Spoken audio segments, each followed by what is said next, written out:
আসসালামু আলাইকুম এভরিওয়ান, সবাই কেমন আছেন? আমি আলহামদুলিল্লাহ ভালো আছি। মেরিনার গল্পকথনের আরো একটি বড় ভিডিওতে আপনাদের সকলকে আমন্ত্রণ জানাই। আজকের ভিডিওটা শুরু করেছি একদম সকাল থেকে। সবাই ঘুমে থাকতে থাকতে আমি উঠে চলে গিয়েছি নাস্তা রেডি করার জন্য। প্রতিদিনের মতো আজকে আর রুটি পরোটা কিছু করিনি, সরাসরি একটু বউখুদ বানিয়ে নিয়েছি, কারণ প্রতিদিনই অবশ্য এই রুটি পরোটা খেতে ভালো লাগে না। সবার জন্য নাস্তাটা আমি প্লেটে প্লেটে বেড়ে দিচ্ছিলাম। এর মধ্যে কিছু ডিম ভেজে নিয়েছি, চাপা শুটকি করা ছিল সেটা দিয়েছি, আর গতকাল আমি গরুর মাথার মাংস ভুনা করেছিলাম, সেটা দিয়েই মূলত সকালবেলা নাস্তাটা রেডি করে সবাইকে দিয়ে দিলাম। আর আমি কিন্তু খাচ্ছিলাম শুধুমাত্র চাপা শুটকির ভুনা দিয়ে। এটা তো আমার খুবই পছন্দ। আমার বাসায় যতদিন এই চাপা শুটকি ভুনা করাটা থাকে, আমি প্রত্যেক বেলাতেই একটু একটু করে নিয়ে খাই। এটা মানে আমার কাছে খুবই ভালো লাগে।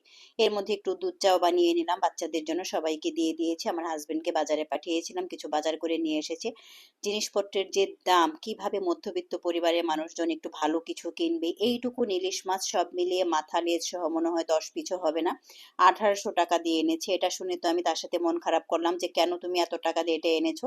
যাই হোক, আমি এখান থেকে অর্ধেকটা আজকে রান্না করবো আর অর্ধেকটা রেখে দেবো। আর আমি সকালের নাস্তার পর্বটা শেষ করে রান্নাঘরে অলরেডি চলে এসেছি। একটু আম দিয়ে ডাল রান্না করে নিলাম। আর এই কাঁচা আম দিয়ে যদি ডাল রান্না করা হয়, আমার বাসার আমার হাজবেন্ড বাচ্চারা সবাই খুব পছন্দ করে, আমি নিজেও পছন্দ করি।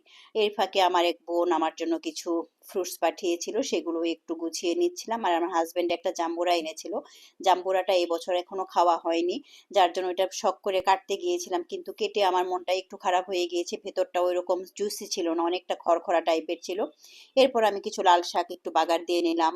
আর এটা আমি গতকালই কিনে একটু কেটে বেছে ধুয়ে ভাপ দিয়ে রেখেছিলাম। আসলে সবাই বলে যে ফ্রিজের জিনিস এত খেতে হয় না, কিন্তু কি আর করার, প্রতিদিনেরটা আসলে প্রতিদিন করে খাওয়াটা খুবই কষ্টকর বিষয়।